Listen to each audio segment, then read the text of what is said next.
What's up, everybody? Welcome back to Taste Like Music. Jason and Joe here.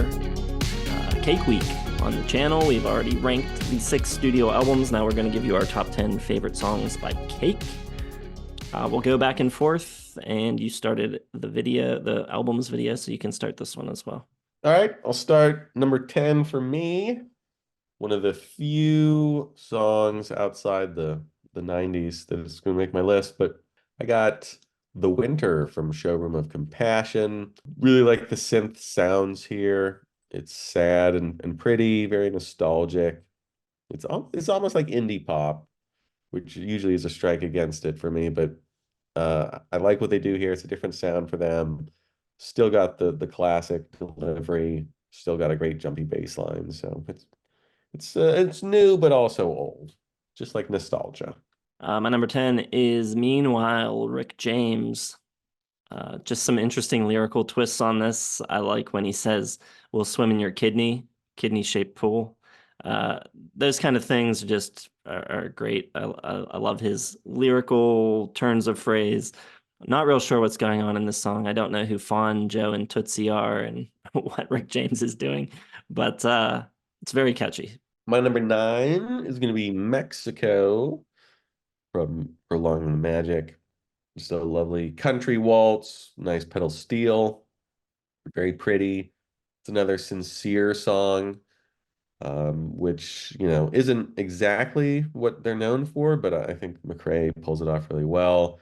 Like the lyrics, I had a match, but she had a lighter. I had a flame, but she had a fire. I was bright, but she was much brighter. I was high, but she was the sky.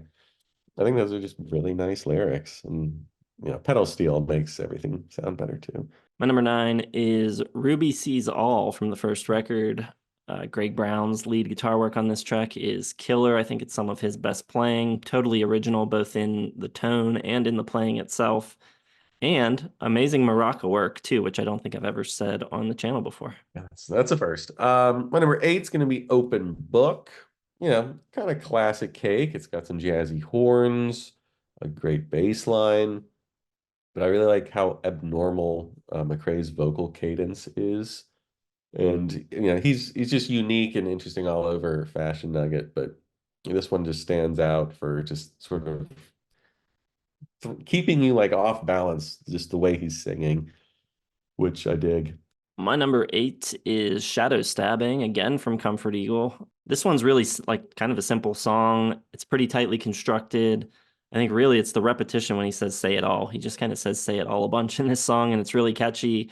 And I also like there's some like really catchy little guitar lines in there as well. All right, I got one from the same album, but I'm going with Commissioning a Symphony in C. And I really like how literal the lyrics are. It plays out like he's reading an instruction manual about how to, write a symphony in C after being commissioned by some Austrian, Viscount or whatever.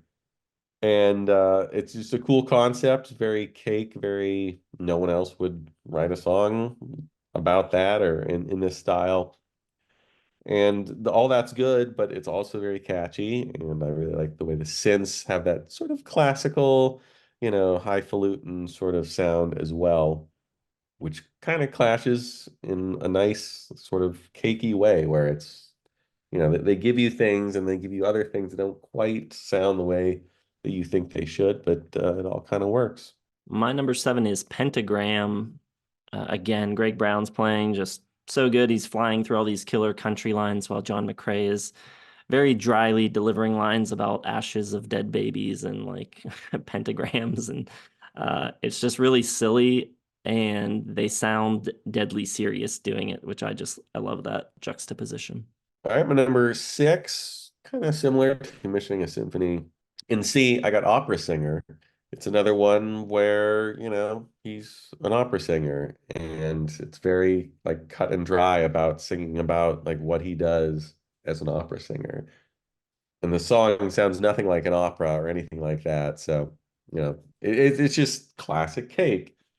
And I know Greg Brown has been gone for a couple albums by now, but I like the guitar sound on this a lot. Very staccato, but catchy.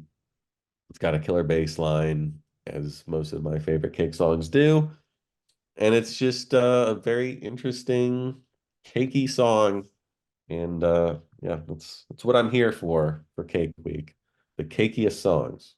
My number six is Italian Leather Sofa. This one just has all of the Cake hallmarks. It's got like this really funky groove, that acoustic through a megaphone type of sound, the great creative guitar leads from Greg Brown, hilarious lyrics delivered, like as dryly and as ironically as possible. It's just a Cake song, but it's one of the best ones. All right, number five is gonna be Daria. That scratchy palm muted guitar throughout. Very cool. Dig that a lot from Greg. Got some eerie sounding synths. And then the way the chorus works, where the second time through, the Daria, I won't be soothed. And then he kind of continues. The first time he just does Daria, I won't be soothed, blah, blah, blah. Second time he does the soothed, and he keeps going the over like milk, a bed sheet or a quilt, icing on a cake, or a serene translucent lake. The vocal cadence and delivery is just from McCrae is awesome. I think the lyrics are just, unique. It's all unique. I hate saying unique all the time. I can't think of a different word, but no one else but McCrae is going to come up with lyrics like that and make them work. Like it's just something like beyond you normally hear. And I think that goes a long way in making these songs just stand out. So yeah, Daria, very, very unique. Just a unique track from a unique band. My number five is Let Me Go, the great Jim Campolongo guesting on guitar and delivering some of the best guitar work in the post Greg Brown era. He's laying down some hot licks on this. If you don't know Jim Campolongo, he's a fantastic guitar player, has played with a ton of people, session work, and was in the Little Willies with Nora Jones. And yeah, he's a great player. The bass line on this is sick. There's tons of space between the notes and the phrases, and just, yeah, super catchy. Number four is gonna be Frank Sinatra. Maybe that's why they covered the Frank Sinatra song. It's the opener from Fashion Nugget. And The Distance is probably their most known song, but I think Frank Sinatra just really distills what Cake is all about really well. And that Greg Brown rattly guitar solo is awesome. Reminds me of like early 60s, like pre-Beatles kind of sounding guitar.